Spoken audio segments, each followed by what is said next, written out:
하나님의 말씀은 로마서 5장 5절입니다.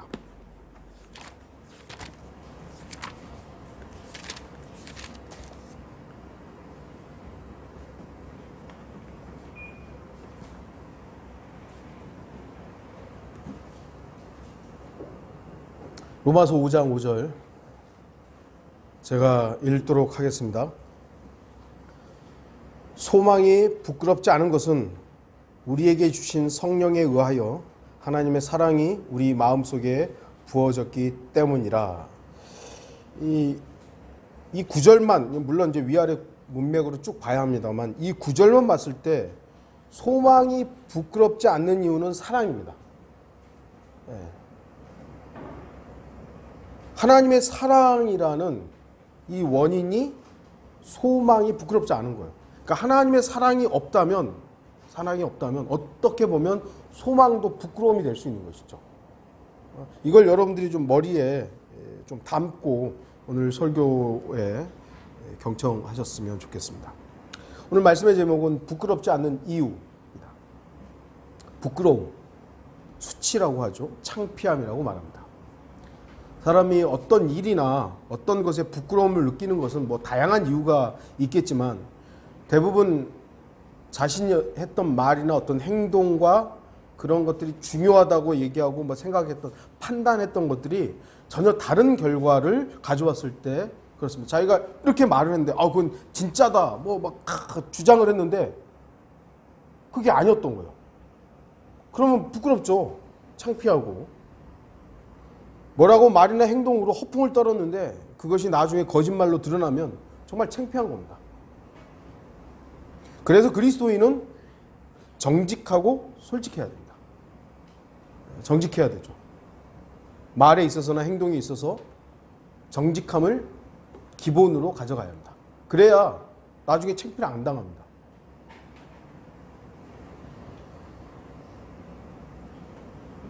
그리스도인은 부끄러움을 당할 일을 하지 말아야 합니다.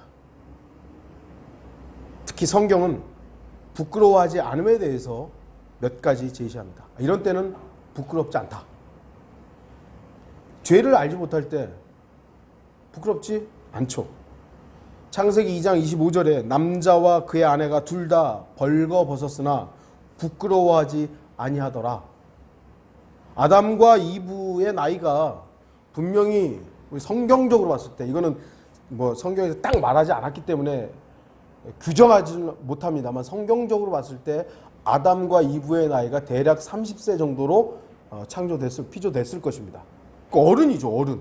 어른이었는데도 불구하고 벌거벗고 있는데도 창피한 줄 몰랐어요. 왜요? 왜 그렇죠? 죄를 몰랐으니까. 죄가 없었으니까요.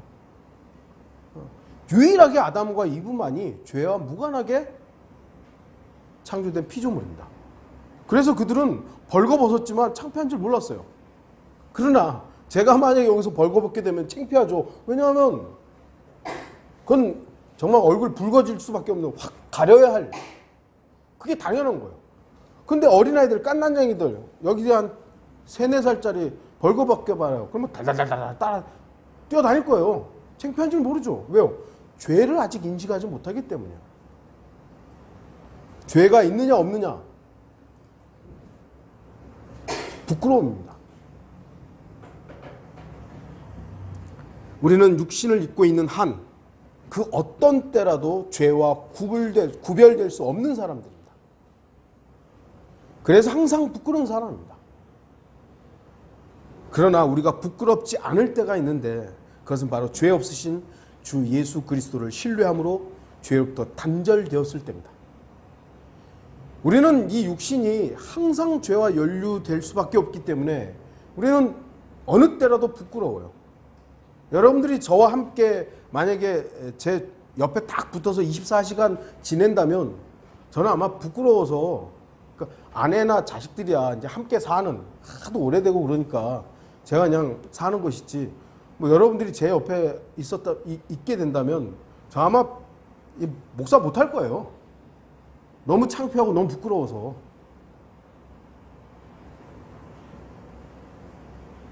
그러나 제가 부끄럽지 않은 것은 주 예수 그리스도가 내 안에 있기 때문입니다. 비록 내 육체는 죄와 연루되어서 뭐 부끄러운 일들을 하고 있지만 제가 그것으로 인해서 얼굴 가리고 살지는 않습니다. 물론 그런 부분들을 내가 자랑하는 건 아니지만 안 하려고 하지만 그렇다고 해서 제가 저의 행위 때문에 하나님을 사랑하고 하나님께 다가서려는 이런 부분들을 멈추지는 않는다는 겁니다. 예수 그리스도, 죄 없으신 예수 그리스도를 신뢰하고 그 예수 그리스도로 인해서 죄와 단절될 때 우리는 부끄럽지 않은 것입니다. 나의 어떠함이 아니라 주님께서 완성하신 사역 안에서 안전함을 누리고 부끄러워하지 않으면 됩니다. 그런데 주님 안에 있다고 하면서도 구원받았다고 하면서도 죄에 대해서 여전히 부끄러워한다면 그 사람은 주님의 사역을 전혀 신뢰하는 것이 아닙니다. 물론 우리의 육신으로는 죄가 부끄럽고 죄가 수치스러운 일이죠. 그러나 우리의 거듭난 영, 예수 그리스도로 인해서 승리한 이 부분을 가지고 있으면서도 죄에 대해서 여전히 막 부끄러워가지고 내가 저 죄를 가지고 내가 어떻게 하지, 어떻게 살지, 아이고 이게 내 구원 또 취소되는 건가 이런다면 예수 그리스도의 구원을 신뢰하지 않는 것이잖아요. 그게 오히려 수치스러운 일인 겁니다. 지난주에 한 형제님과 자매님하고 통화하면서 형제님도 그렇고 자매님도 그렇고 처음 질문이 뭐냐면 목사님 한 번 구원은 영원한 거죠? 또 물어보시는 거예요. 제가 그렇게 설교 시간에도 그리고 성경 공부 시간에도 하는데도 임종을 앞둔 가족이 애타는 마음으로 또 물어보는 거예요. 야단치는 건 아니죠. 자매님, 형제님, 지금의 나의 어떠함으로 구원이 결정된다면 여러분 누가 나 구원받았습니다 라고 자신 있게 말할 수 있어요? 예수 그리스도께서 이루어 놓으신 일을 우리는 신뢰하는 거예요. 비록 현재의 내가 그 사실을 그러면 안 되지만 믿지 않는다 할지라도 이미 주님이 이루어 놓으시는 일 아니에요. 내가 그것을 믿지 않는다고 해서 취소되는 건 아닙니다. 왜죠? 태어났으니까, 거듭났으니까.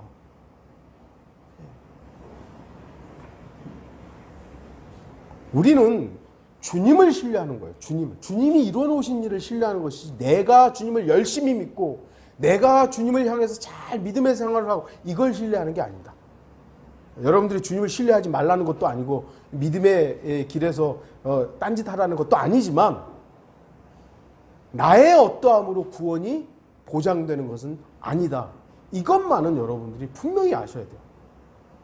그래서 한 번 구원은 영원한 구원이라는 것이 너무 중요한 겁니다. 이건 오늘 설교와는 조금 다른 주제입니다만 기독교계에는 딱 두 가지는 아닙니다. 한 번 구원은 영원한 구원이다 라고 믿는 사람들이 있고 아니다. 구원도 취소될 수 있다 라고 믿는 기독교인들도 있습니다. 장로교와 침례교는 이쪽 한 번 구원은 영원한 구원이다. 감리교와 성공회와 로마 카톨릭과 기타 이쪽입니다. 아니다. 구원 취소된다. 이겁니다. 이거 가지고 한때는 종교개혁 이후에 한때는 장로교와 감리교와 싸움의 전쟁에서 서로 죽이고 그리고 미국 같은 경우도 마찬가지로 서로 막 정죄하고 했었어요. 그런데 지금은 이제 서로 죽이지 말자. 그냥 존중하자. 이렇게 해서 지금 유야무야하지만 둘 중에 하나는 틀린 거 아니에요. 둘 중에 하나는 틀린 겁니다. 한 번 구원은 영원한 보장이라는 게 틀렸든지 아니면 구원은 취소될 수 있다 라고 한 것이 틀렸든지. 근데 문제는 뭔지 아십니까? 성경에는 둘 다 말하고 있다는 거죠. 성경은 둘 다 말하고 있다. 그래서 장로교가 이제 감리교한테 그래 너네도 성경에 있으니까 그래. 근데 이건 타협할 수 있는 게 아니란 말이죠. 그럼 뭐가 맞습니까? 그래서 세대적 진리, 하나님의 경륜 이걸 모르면 이 서로 다른 교리를 소위 말해서 융합할 수가 없는 겁니다. 시대가 다른 것이고 대상이 다른데 그걸 구분하지 못하는 거예요. 그러니까 지금도 한 번 구원은 영원한 보장이다라고 하면 감리교나 이런 로마 카톨릭의 이런 데서 니네 맛 어떻게 한 번 구원이요? 성경에 봐 끝까지 끝까지 견뎌야 구원받는다고 했는데 이건 도대체 어떻게 할 거야? 이러는 것이고, 에베소서는 여러 가지 또 다른 구절을 통해서 야, 구원은 우리의 능력으로 된 게 아니잖아. 하나님이 하신 거야. 인간의 어떠함으로 되는 게 아니야. 그래, 너네 틀린 거야. 이거 가지고 계속 싸우는 거예요. 간단하게 정리하죠. 지금 이 시대는 한 번 구원받은 건 영원합니다. 그게 신약 서신서들을 기준으로 했을 때 분명한 교리입니다. 그러나 지금 이 시대가 끝나면 환란 시대가 시작됩니다. 환란 시대가. 그때는 끝까지 견뎌야 하는 사람들이 등장합니다. 그게 히브리서라든지 야고보서라든지 요한 1, 2, 3서, 베드로 또 뒤에 있는 서신, 일반 서신이라고 하죠. 그 부분에 해당하는 것들입니다. 이걸 구분하지 못하기 때문에 발생하는 오류들, 교리적 오류들.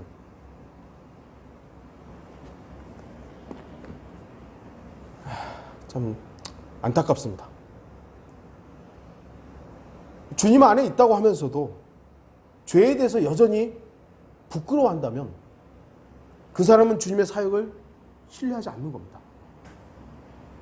나 자신은 죄로 인해 부끄러워요. 나 자신은. 하지만 주님 안에 있을 때는 죄에 대해서 전혀 부끄러워해야 할 이유가 없습니다. 주님 안에 있을 때는. 왜냐하면 주 예수 그리스도의 보혈이 나의 죄의 문제를 모두 해결했기 때문입니다. 저는 제가 육신으로 저지르는 죄로 인해서 또다시 지옥에 갈까봐 걱정하지는 않습니다. 그러나 제가 저지른 이 육신의 죄로 인해서 부끄럽습니다. 그리고 이 죄에 대해서 경계합니다. 그리고 다시 이 죄와 연루되지 않으려고 열심히 합니다. 뭐가 됐든지 간에. 그러나 이 죄 때문에 내가 또다시 지옥에 갈까봐, 주님이 나를 버릴까봐 그걸로 걱정하지 않아요.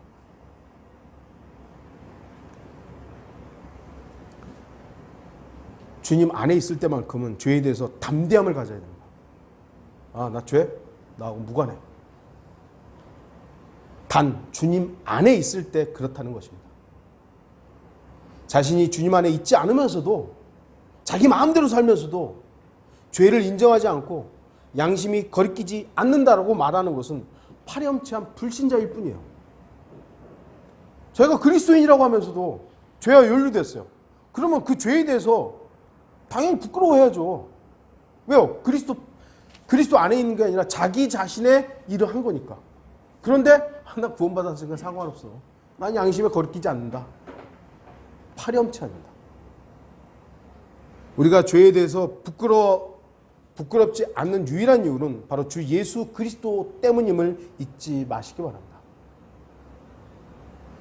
시편 34편 5절에서는 주를 찾는 사람의 얼굴은 수치를 당하지 않는다고 말씀합니다.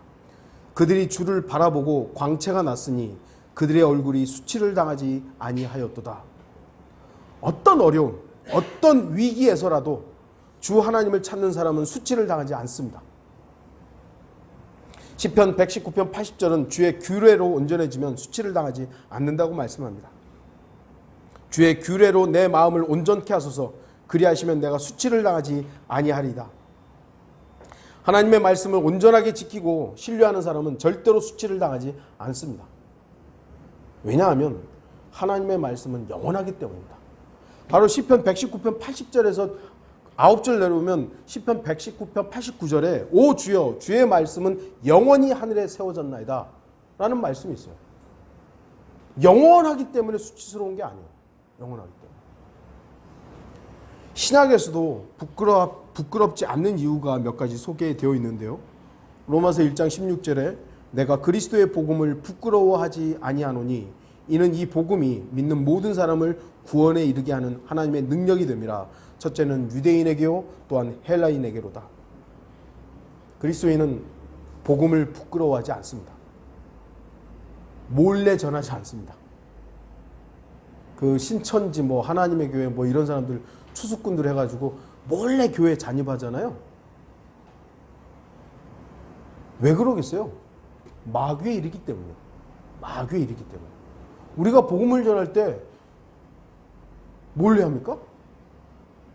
물론 제재를 하고 또 막 박해를 하고 이럴 때 우리가 대놓고 못하는 경우에 사람 개인 1대1로 만나서 할 때 뭐 조용하게 할 수는 있습니다만 이렇게 몰래 숨겨가지고 이러지는 않습니다.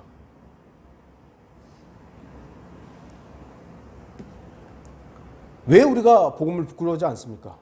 그리스도의 복음은 구원하는 능력이 있기 때문입니다. 디모데후서 1장 12절에 그런 연유로 내가 이러한 고난을 당해도 부끄러워하지 아니하노니 이는 내가 믿는 분을 알고 내가 위탁한 것을 그날을 대비하여 그분께서 능히 지키실 줄을 확신함이라. 그리스도인이 고난을 당해도 부끄럽지 않는 이유가 있죠. 순교자들이 그 순교를 하면서도 부끄러워가지고 이러지 않았어요. 당당했죠. 그들은 비난하고 조롱하고 침을 뱉을지 모르지만 그리스도인이 순교의 길을 갈 때 부끄러워서 창피해서 수치스러움을 느끼지 않았던 겁니다. 우리가 고난을 당해도 부끄러워하지 않는 이유는 그리스도인은 자신이 믿는 분이 어떤 분인지 정확하게 알고 또 자신이 위탁받은 그 일을 위해서 주 하나님께서 능히 지키실 줄 알기 때문에 부끄러워하지 않는 것입니다. 부끄러움, 수치, 창피함을 모르는 이유는 나를 감동시키시는 주 하나님의 사랑이 있기 때문입니다. 나 자신을 살펴보면 어떻게 부끄러움도 수치도 창피함도 없겠습니까? 하지만 주 하나님으로 인해 부끄럽지 않은 것입니다. 제가 청년 때 아주 초기죠. 그때 이제 합정동의 청년들도 거리 설교를 아직 안 할 때예요. 근데 우리 여러분들 아시는 김형재님이 처음으로 개인적으로 영등포역에서 거리 설교를 시작하신 거예요. 그걸 이제 청년들이 알고 그럼 같이 가겠다. 네, 이렇게 된 것이죠. 이게 지하 1층에 또 내려가 봐야 되는데. 근데 거기가 문이 잠겨 있을 거예요. 이 정도면 괜찮을 것 같습니다. 네. 또 여기가 지금 소리가 안 나서 다행이에요. 아까는 여기도 그냥 소리가 엄청나게 났었어요. 그러니까 저도 이제 거리 설교라는 것을 해본 적이 없었던 상황에서 영등포역 거기 이제 롯데백화점 있잖아요. 거기 안 가본 지 뭐 수십 년 됐습니다만 거기에 이제 가서 처음은 아닙니다만 거기서 이제 함께 거리 설교 사역을 하게 되었어요. 제 차례가 되어서 계단을 바라봤던가 하여튼 제가 이제 거리 설교 때가 돼서 시작을 했어요. 여러분 하면서 시작을 했는데 사람들을 보면서 설교를 할 거 아니에요. 근데 보다가 눈이 딱 마주쳤는데 제 고등학교 동창이에요. 눈이 딱 마주친 거예요. 걔도 나를 알아보고 나도 알아본 거죠. 그 순간 얼마나 당황스럽고 어떻게 보면 되게 창피한 거예요. 부끄럽고. 어떻게 해야 되는가? 기도했죠. 어떻게 해야 됩니까? 어떻게 할까요, 주님? 근데 이제 계속 말은 하고 있고. 걔도 이제 보고 이렇게 이제 하려고 그러는데 저도 이렇게 할 수가 없잖아요. 저는. 그러니까 그 순간 이제 더 크게 그냥 강하게 설교를 하게 됐어요. 그래서 이제 그 친구가 약간 머뭇거리고 있다가 그냥 그 자리를 떠나게 됐습니다. 그 이후로 저는 그 친구를 만난 적이 없어요. 육신으로 보면 되게 안타깝죠. 정말 고등학교 졸업하고 그렇게 엄청 친하지는 않았지만 꽤 친했던 친구였는데 그 이후로 한 번도 못 만난 겁니다. 근데 제가 말씀드리고 싶은 건 그 순간 저에게 있었던 부끄러움이죠. 창피함. 복음 전하는 게 창피한 일이 아닌데도 불구하고 그 순간에 느꼈던 그 감정들이 있었던 거예요. 근데 그것을 제가 이기기 위해서 물론 그걸 육신의 열정이라고 말할 수도 있겠습니다만 순간적으로 제가 더 복음을 크게 외쳤던 것이죠.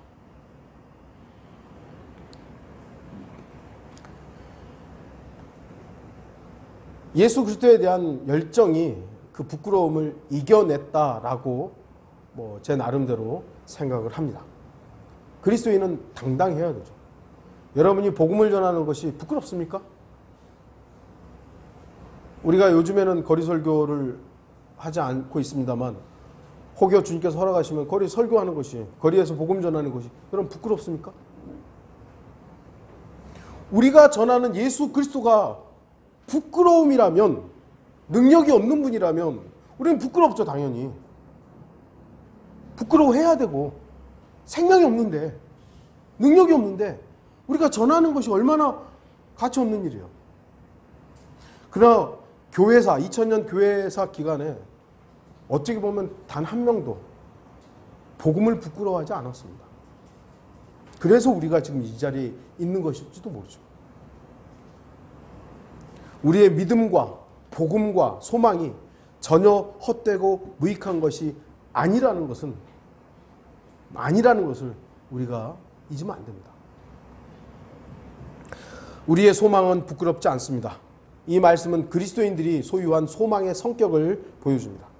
그리스도인들은 당당하고 전혀 부끄럽지 않게 소망을 가질 수 있습니다. 또한 부끄럽지 않다는 것은 그 소망한 대로 마지막 날들에 반드시 어김없이 이루어지고 성취되기 때문에 우리는 결코 실망하지 않게 될 것입니다. 만약 우리가 가지고 있는 이 소망이 앞으로 이루어지지 않는다면 이 소망은 가치 없는 거예요. 아무 의미가 없는 거예요. 아니, 성경에서 소망, 여러분 구원이 소망입니까? 혹여 여러분 가운데 나는 구원을 소망합니다 하는 분이 있다면 여러분은 처음부터 다시 점검해야 돼요. 왜냐하면 이미 구원받은 사람에게는 구원이 소망이 아니에요. 이미 소유했는데 그게 왜 소망이에요? 소망이라는 건 앞으로 이루어질 것에 대한 거예요. 아직은 갖지는 못했지만 앞으로 이루어질 거예요. 그래서 저는 소망하는 게 뭐냐면 이 몸의 변화예요. 저는 휴거되는 거 소망해요. 예수 그리스도의 다시 오심을 소망하고 있어요. 아직 이루어지지 않았으니까. 그런데 이게 만약에 뻥이라면, 거짓이라면 우리가 여기 지금 이러고 있는 게 하나님 보실 때 얼마나 우스운 일이겠어요. 그런데 성경에 하나님께서 그렇게 약속했기 때문에 이 약속은 허망하지 않다는 거예요. 부끄러울 이유가 없는 거예요.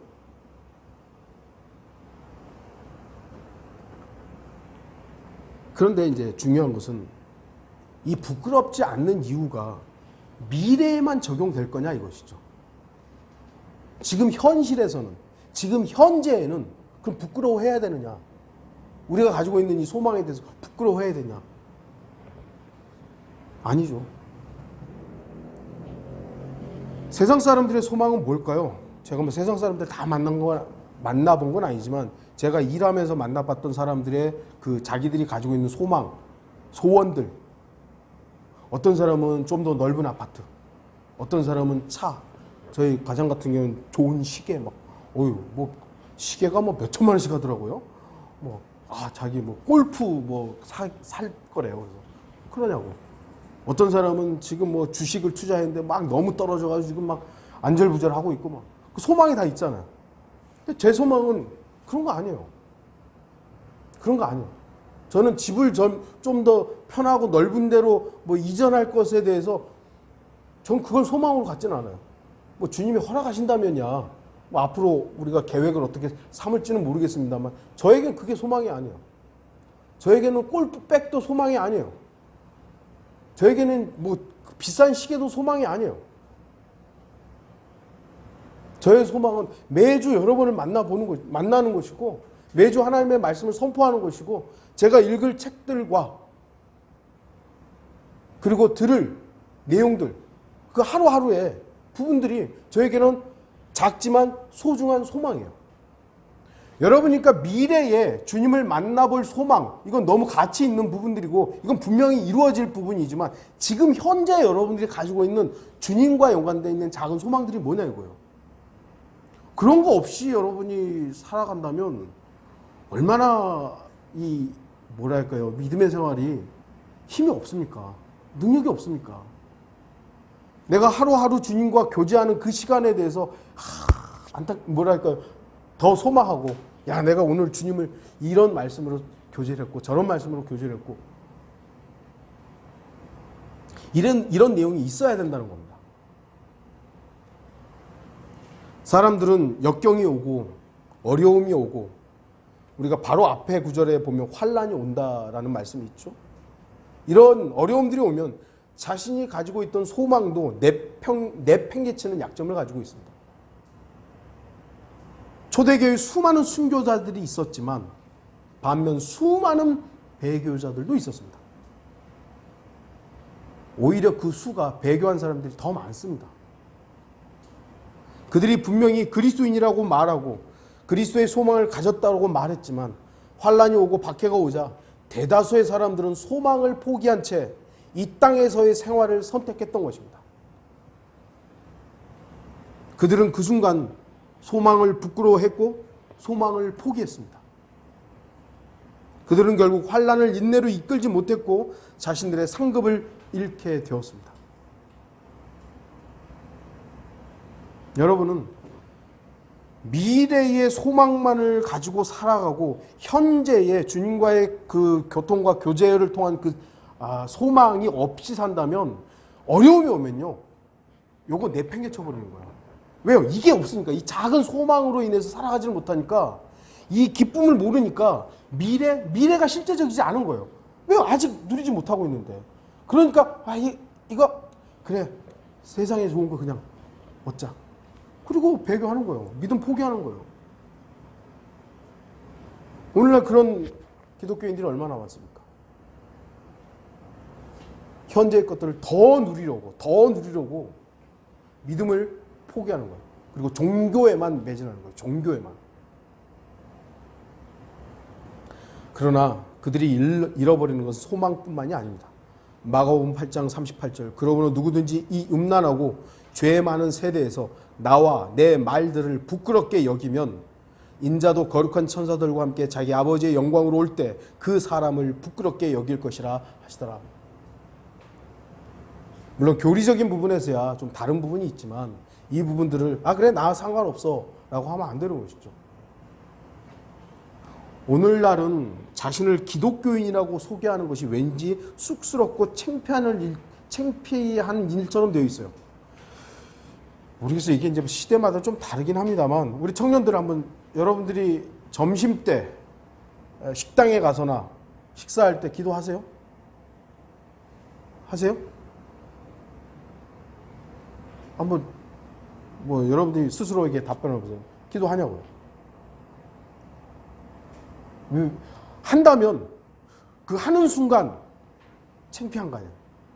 저도 의식은 해요. 저도 이제 일반 식당에 가서도 기도를 하고, 그리고 이제 그 본사 공장 가서 거기서 식사를 할 때가 있죠. 거기서는 저하고 아는 사람들이 있죠. 저 기도를 해요. 의식이 되죠. 사람들이 보고 있는 거 없이. 그런다고 창피하지는 않아요. 우리가 믿는 분이 창피한 분은 아니잖아요. 내가 하는 행동이 남을 위해 하는 행동도 아니잖아요. 근데 내가 기도하고 하나님께 감사하는 이 부분이 왜 이상해진 거예요? 왜 쑥스럽고 창피한 일이 된 겁니까?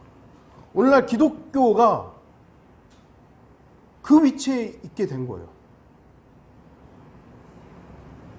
오늘날은 자신이 기독교인이라는 사실을 자신 있게 밝히지 못하는 시대가 되어버린 거예요. 근데 예전과 지금이 이유가 다릅니다. 예전에는 박해받을까봐 말 못했던 사람들이 있지만 지금은 박해받지 않잖아요. 근데 뭐죠? 기독교인이라고 조롱받을까봐. 나를 구원하신 예수 그리스도가 거짓말입니까? 주님이 내가 부끄러워해야 할 만큼 능력이 없는 분이십니까? 전혀 그렇지 않습니다. 사람을 두려워하지 마십시오. 여러분이 물론 기도 안 한다고 큰일이 나는 건 아니지만, 여러분이 식사 기도한다고 해서 누가 농담으로 말을 하기는 하겠습니다만, 그거 가지고 여러분이 큰 위해를 받는 거 아닙니다. 근데 스스로가 그것에 대해서 창피함을 느끼고 부끄러움을 느끼고 있다면 여러분이 믿는 예수 그리스도는 그 정도밖에 안 되는 거예요.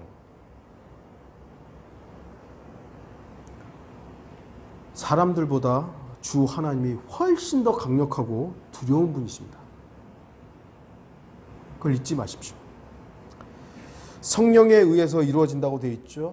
의하여, 성령에 의하여, 헬라어로는 디아라고 되어 있는, 이것은 무엇을 관통해서, 무엇을 통과해서, 무엇으로 말미암아라는 뜻입니다.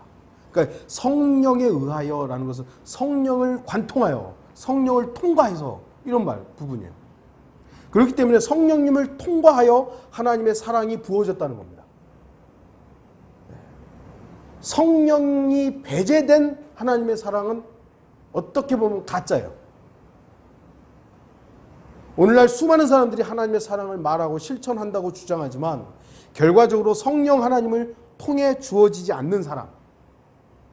성령은 죄에 대해서, 의에 대해서, 심판에 대해서 말씀하시는 분이에요. 그런데 그런 건 배제해버리고 인간의 사랑만, 기독교가 사랑해야 된다, 사랑해야 된다, 그런 것만 주장한다면 그것은 하나님의 사랑이 아닙니다.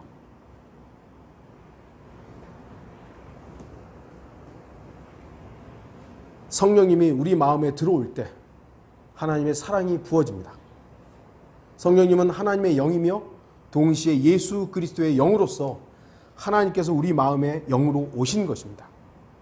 따라서 성령님은 사역에 따라서 아버지 하나님의 속성을 가질 때도 있고 아들 하나님의 속성으로서 사역할 때도 있습니다. 5절에서 성령님이 우리 마음에 부어졌다고 했을 때 하나님의 사랑이 부어졌다는 말씀은 어떤 사람들이 주장하는 것처럼 어떤 특별한 사람들에게만 임하는 특별한 체험을 가리키는 게 아닙니다. 왜냐하면 본문은 구원받은 모든 성도들에게 적용되는 보편적인 진리를 말씀하는 것이기 때문입니다. 은사주의자들이 집회들 가보면 성령 체험하고 이런 것들은 일반적이질 않아요. 저기 있는 사람만 막 이렇게 몸을 떨고, 어떤 사람들은 아다다다다 막 방언을 하고, 어떤 사람은 또 입신한다고 그러고, 어떤 사람은 쓰러지기도 하고, 별의별 게 다 있어요. 근데 저만 안 되더라고요. 저만. 그래서 어렸을 때는 나도 좀 방언했으면, 왜 저기도 하고 저기도 하고 저기도 하는데 나만 안 되는 거예요. 일부러 좀 이렇게 붕붕 떠보려고 하는데 안 되는 거예요. 근데 여러분 보신 적 있는지 모르겠어요. 제 옆에 있는 사람은요, 진짜 한 1m를 앉아, 이렇게 가부좌를 들고 앉아서 막 이러는데 갑자기 붕붕 뜨는 거예요. 와, 얼마나 놀랐는지. 그 어떤 현상입니까, 여러분?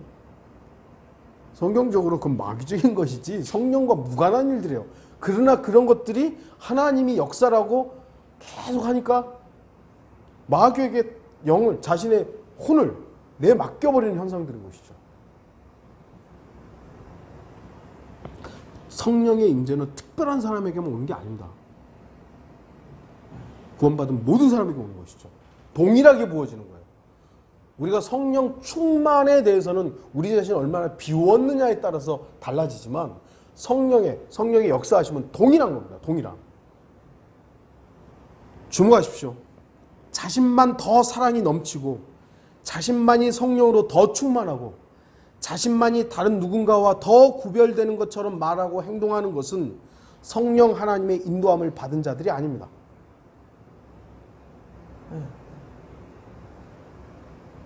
예수님마저도 자신을 더 특별하게 하지 않았어요. 사도 바울, 사도 베드로, 이런 사람들은 하나님께 특별하게 사용했음에도 불구하고 그들은 그냥 보통의 일반적인 그리스도인의 삶을 살았지 특별한 삶을 살지 않았어요.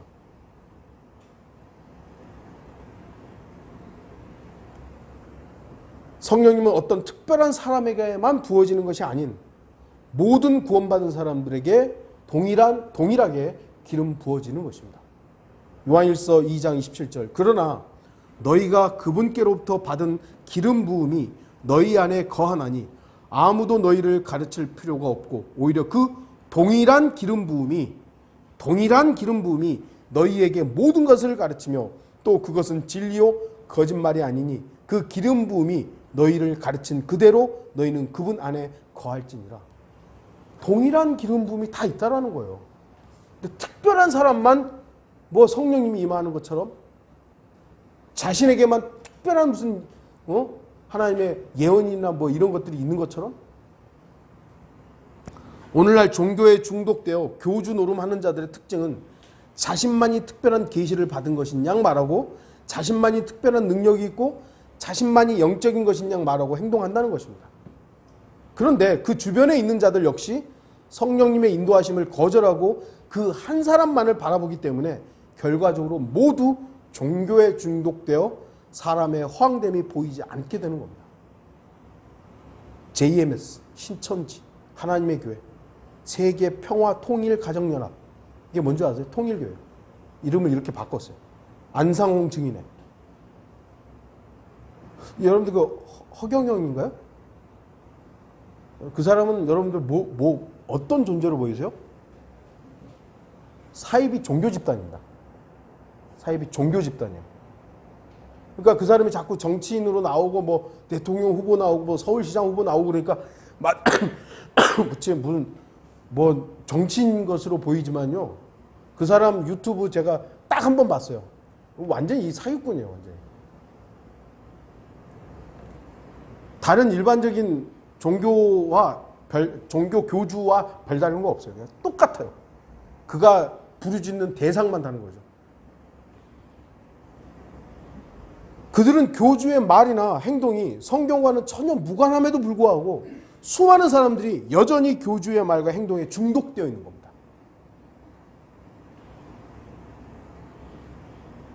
근데 우리는 이런 사람들에게는 안 속아요. 이제 더 이상 안 속아요. 그러면 우리는 중독되지 않는 겁니까? 소위 성경대로 믿는 사람들도 스스로를 잘 점검해야 합니다. 우리를 항상 말씀의 물로 씻어내고 우리 스스로를 하나님의 말씀에 계속 투영해 봐야 합니다. 성령으로 이 일이 일어나고 있는 것인가? 내가 성령님을 통해서 이 일들이 지금 추진되고 있는 것인가? 자칫 잘못하면 성령의 열매를 내가 맺으려고 막 노력하는 거예요. 땀 뻘뻘 흘리면서. 그래 놓고 야, 참 잘했구나. 하나님도 기뻐하시겠지. 그러나 내 땀과 내 노력으로 맺어진 결과물들은요. 나중에 다 부끄럽게 될 겁니다. 그 모든 일들이 하나님의 사랑이 우리 마음속에 부어진 결과물로 나타나야 되는 겁니다. 성령을 통해서만 나타나야 되는 거예요. 근데 이게 성령의 일인지 아닌지를 도대체 어떻게 이 마지막 때에 구별하느냐. 그러니까 섣부르게 하지 마세요. 섣부르게 말하지 말고 섣불리 행동하지 마시고 좀 더 묵직하게 바라보고 묵직하게 기다리고 그것이 하나님의 일인가 아닌가에 대해서 좀 더 진중하게 묵상하시고 그래서 다시 처음으로 말씀드린 주님과의 그 작은 소망의 끈을 계속 이어가야 되는 거예요. 하나님의 사랑이 부어졌습니다. 이 말씀은 소망이 부끄럽지 않은 원인을 설명해 주고 있습니다. 이 말씀은 성령님으로 말미암아 우리에게 알려지는 하나님의 하나님의 사랑은 물 붓듯이 풍성한 큰 사랑이라는 것입니다. 여러분 원수를 사랑할 수 있습니까? 우리한테는 불가능한 일입니다. 그걸 아셔야 돼요. 성경이 원수를 사랑하라 했으니까 그래 나도 원수를 사랑할 수 있어. 그건 착각이에요. 나는 원수를 사랑하지 못해요. 러크만은 이렇게 말합니다. 이 말씀은 모든 그리스도인들이 다른 사람들에게 나누어 줄 수 있는 사랑을 각기 그 마음속에 가득히 담고 있음을 시사한다. 우리는 사랑을 담고 있다는 것은 주님이 줬기 때문에 사랑을 담고 있는 거예요. 담고 있는 거예요.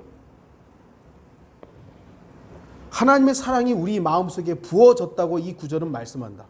그럼에도 불구하고 당신은 누군가 다른 사람을 사랑하기가 아주 힘든 경우가 있을 것이다. 이게 우리의 본성이죠. 말은 사랑한다고 할지 모르지만 진정으로 사랑한다는 것은 실제로 불가능한 경우 말이다. 이런 경우에 그 사람을 진짜로 사랑할 수 있는 아주 좋은 방법 하나를 가르쳐 주겠다. 주님께 기도하라. 기도하되 이렇게 기도하라. 주님, 저는 아무리 해도 그를 사랑할 수가 없습니다. 주님께서도 아시다시피 그건 사실상 불가능합니다. 그러므로 내 대신 주님께서 그를 사랑해 주시기 바랍니다. 당신이 그리스도인이라면 이렇게 기도하기는 어렵지 않을 것이다. 이렇게 두세 번 기도하다 보면 어느새 당신의 기도는 이렇게 변해가고 있을 것이다. 주님, 여러 번 말씀드렸듯이 제가 그를 사랑한다는 것은 현실적으로 불가능합니다. 그래서 주님께서 내 대신 그를 사랑해 달라고 기도해 왔던 것입니다. 주님, 그를 사랑해 주십시오. 그런데 기왕이면 저를 통해서 그를 사랑해 주셨으면 좋겠습니다. 당신이 사랑하기는 싫지만 주님께서 당신 대신 사랑해 주신다면 얼마나 좋은가. 그리고 기왕이면 주님께서 그를 사랑하시되 당신을 통해서 사랑해 주신다면 더더욱 좋지 않겠는가. 이것은 대단히 현명한 방법이 아닐 수 없다.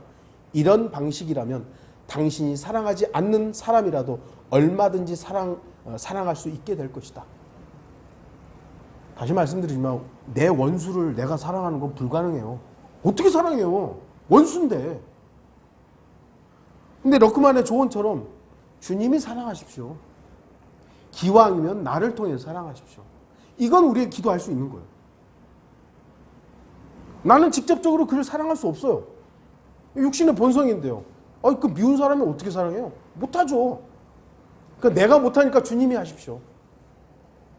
조금 지나서 주님 하시죠. 그래요. 주님, 기왕이면 저를 통해서 하십시오. 우리 그리스도인 안에는 성령 하나님에 의해서 하나님의 사랑이 부어졌습니다. 그러니까 우리는 사랑할 수 있는 원인과 모든 걸 사실 가지고 있어요. 그런데 이 하나님으로부터 성령을 통해서 부어진 이 사랑을 우리가 넘치게 하지 않기 때문에 인간의 사랑만 가지고 자꾸 다가서는 것이죠. 그러니까 일반적인 사랑들은 하나님의 사랑과 무관한 거예요. 보기에는 좋을지 모르지만. 하나님의 사랑이 넘쳐야죠. 제가 아까도 성경 공부 시간이고 잠깐 말했듯이 이런 말이 있습니다.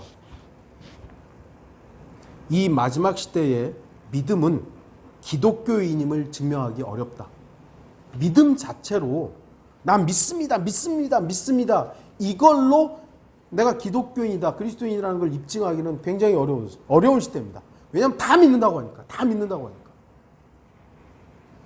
이 시대의 기독교 신앙을 입증하는 것은 사랑입니다.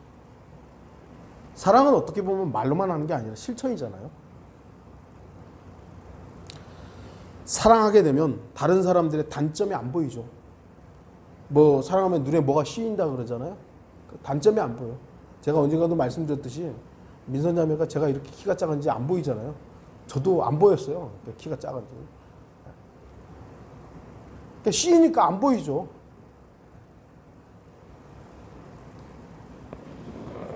사랑하면 장점만 보이죠. 좋은 것만 보이는 거예요. 하나님께서 만일 우리들의 단점만 보고 장점에 대해서 기다리지 않으셨다면 우리 중에 몇 명이나 생명을 유지할 수 있었겠습니까? 저 역시 우리 성도들의 약점이 안 보이는 것이 아닙니다. 아마도 여러분도 저의 약점이 보일 것입니다. 하지만 저는 여러분들의 장점을 더 많이 보려고 합니다. 여러분이 저의 단점을 나열하려면 아마 밤을 샐 거예요. 근데 여러분들이 지금 우리가 서로에게 대해서 그렇다고 해서 눈 감고 모른 척 하라는 건 아닙니다만, 사랑하게 되면 그 사랑의 출발점이 하나님으로부터 부어진 것이잖아요. 그러면 그 사랑으로 보게 되면 우리가 뭐가 제한이 될까요? 어떤 것이 제한이 되겠습니까?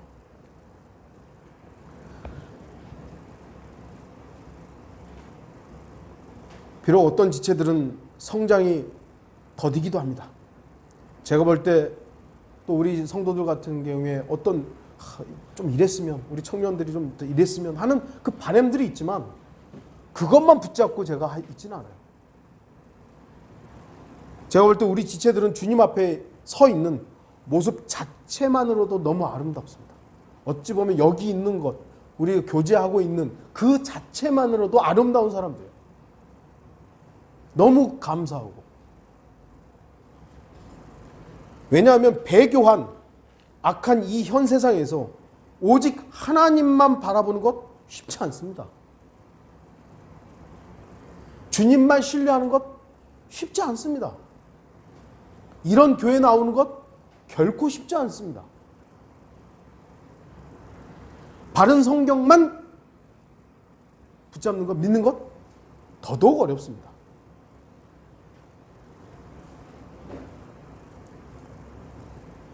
오직 하나님만 신뢰하고 주님만을 신뢰하고 오직 성경만 믿고 앞으로 다가올 소망을 즐거워하는 것 그 자체가 너무나도 어렵고 힘든 시대이기 때문입니다.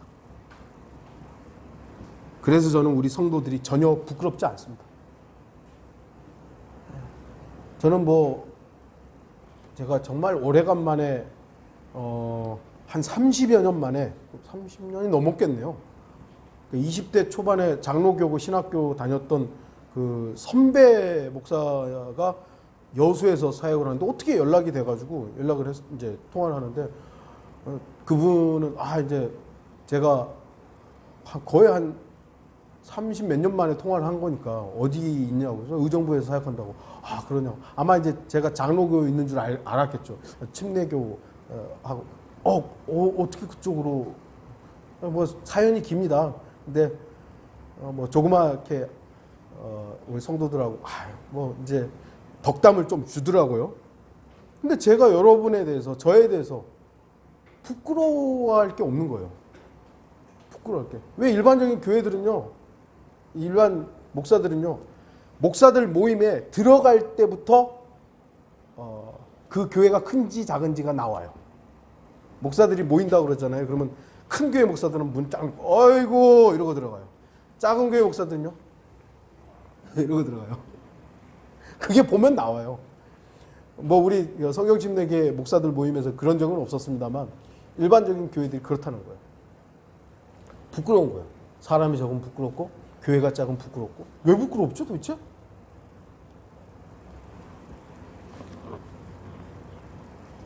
제 안에 주님께서 부어주신 하나님의 사랑이 있기 때문에 그 사랑을 여러분과 함께 나누고 싶은 것이고 여러분도 역시 그런 것이죠. 여러분을 사랑할 수 있는 하나님의 사랑을 주님께서 부어주셨기 때문에 저는 여러분이 부끄럽지 않은 것입니다. 하나님은 사랑이십니다. 그 사랑이 제 안에 부어졌기 때문에 제가 가진 소망이 전혀 부끄럽지 않습니다. 왜냐하면 이 소망은 세상의 그 어떤 소망과도 비교할 수 없기 때문입니다. 앞으로 이루어질 소망뿐만 아니라 제가 날마다 가지고 있는 주님과의 소망들, 나눔들, 묵상들, 그건 제가 이미 가진 게 아니라 날마다 가져야 할 것이기 때문에 소망이에요. 제가 매일 성경을 처음부터 끝까지 다 읽는 건 아니지만 제가 읽는 그 말씀을 통해서 누리는 그 기쁨들, 그거는 제가 바라보고 있는 소망들이잖아요. 여러분도 그 소망들이 날마다 있어야 된다는 겁니다. 날마다. 그래야 앞으로 이루어질 그 소망들이 더 실제적인 거예요. 여러분의 날마다의 삶에서 그냥 정말 그런 작은 세세한 소망 없이 메마른 영적 생활을 하다가 그럼 저 앞으로 이루어질 몸의 변화라든지 휴거라든지 예수 그리스도의 재림이 이거 사실 막연하지 않습니까? 막연한 거예요. 그런데 내가 날마다 주님과의 관계 속에서 이루어지고 있는 이 기쁨의 나눔과 교제와 이런 것이 있을 때 앞으로 이루어질 소망이 얼마나 실제적입니까? 그러니까 부끄러움이 없는 것이죠. 그러니까 초대교회 성도들 가운데 순교의 길을 갈 수 있었던 거예요. 결론을 맺겠습니다. 우리 그리스도인들이 가지고 있는 소망은 세상 사람들의 소망과는 전혀 다른 것입니다. 여러분들이 어떤 소망을 가지고 있습니까? 여러분의 소망이 어떻게 보면 여러분의 지금 현재의 믿음의 상태를 보여주고 있는지도 모릅니다. 세상은 없어져 버릴 것들에 대한 소망이지만 그리스도인의 소망은 영원합니다. 우리 그리스도인들은 하나님으로부터 성령을 받은 사람들입니다. 그리고 하나님의 사랑이 성령을 관통하여서 우리 마음속에 부어진 사람들입니다. 이러한 우리가 지니고 있는 소망이라면 결코 무가치하고 부끄러운 것일 수 없습니다. 이 소망은 하나님께서 우리를 사랑하시기 때문에 우리 마음속에 넣어주신 사랑이요 소망입니다. 우리는 소망 안에서 즐거워할 뿐 아니라 소망을 마음속에 간직한 사람들입니다. 그야말로 그리스도인은 소망이 넘치는 사람들입니다. 분명히 이 소망은 우리가 부끄러움 없는 이유입니다. 하지만 이 소망은 미래의 것만이 아닌 바로 오늘 실제적인 소망임을 잊지 마십시오. 앞으로 뭐가 될 것이다, 될 것이다. 물론 그거는 분명한 사실이죠. 그런데 내가 지금 현재에 내가 어떤 소망을 누리고 있느냐. 이 소망을 누려야 부끄러움이 없는 거예요. 그래야 기도하는 거고, 그래야 복음도 전하는 것이고, 그래야 복음이 여러분에게, 우리에게, 저에게 실제적인 능력이 되는 겁니다. 여러분이 성령님에 의하여 하나님의 사랑이 마음속에 부어진 삶을 살 때 우리의 소망은 전혀 부끄러움이 되지 않을 것입니다. 소망을 당당하게 자랑하는 저와 여러분들이 되기를 바랍니다. 다 같이 기도하시겠습니다.